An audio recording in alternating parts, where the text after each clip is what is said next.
वक्फ कानून पर एससी से मिलेगी सरकार को राहत या लगेगी रोक। पड़े सुप्रीम सुनवाई में अभी तक क्या क्या हुआ।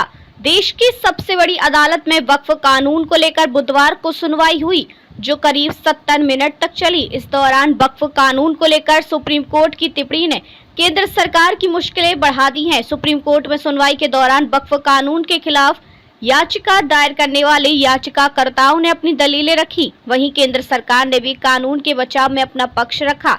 इस दौरान सर्वोच्च न्यायालय ने वक्फ कानून को लेकर केंद्र सरकार से तीखे सवाल भी किए। आज भी इस मामले पर सुनवाई होने वाली है, फिर तस्वीर साफ हो जाएगी। बुधवार को सुप्रीम कोर्ट में तमाम तरह की दलीलें दी गई और तर्क पेश किया गया। बुधवार को सुनवाई के दौरान क्या क्या हुआ, ये जानने से पहले जानते हैं कि आखिर क्यों कल सुप्रीम कोर्ट ने अंतरिम आदेश जारी करने से खुद को रोक लिया।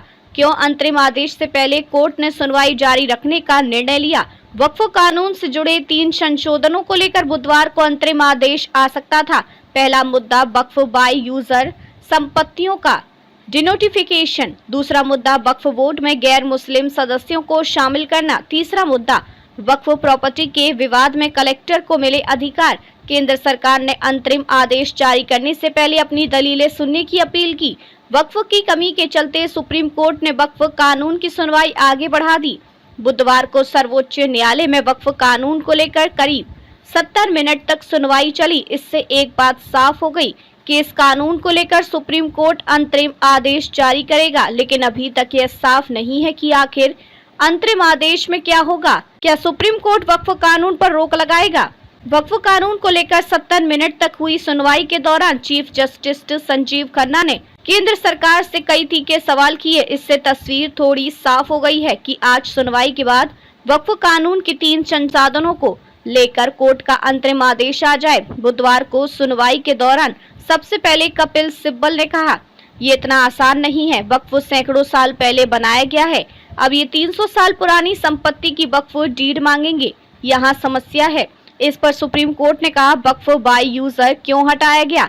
कई पुरानी मस्जिदें हैं, 14वीं और 16वीं शताब्दी की मस्जिदें हैं, जिनके पास रजिस्ट्रेशन सेल डीड रही होगी। ऐसी संपत्तियों को कैसे रजिस्टर्ड किया जाए। अदालत ने आगे कहा कि ऐसे वक्फ को खारिज कर देने पर विवाद ज्यादा लंबा चलेगा। हम ये जानते हैं कि पुराने कानून का कुछ गलत इस्तेमाल हुआ, लेकिन कुछ सही वक्फ संपत्तियां हैं। अगर इसे खत्म करेंगे तो समस्या होगी। सुप्रीम कोर्ट के सवाल पर तुषार मेहता ने कहा कि अगर कोई संपत्ति वक्फ प्रॉपर्टी के तौर पर रजिस्टर्ड है तो वह वक्फ की संपत्ति ही रहेगी। किसी को रजिस्ट्रेशन से रोका नहीं गया है। 1923 में जो पहला कानून आया था उसमें भी संपत्ति का पंजीकरण अनिवार्य था। 1954, 1995 में भी अनिवार्य था। 2013 में बदलाव किया गया, उसमें भी रजिस्ट्रेशन अनिवार्य था।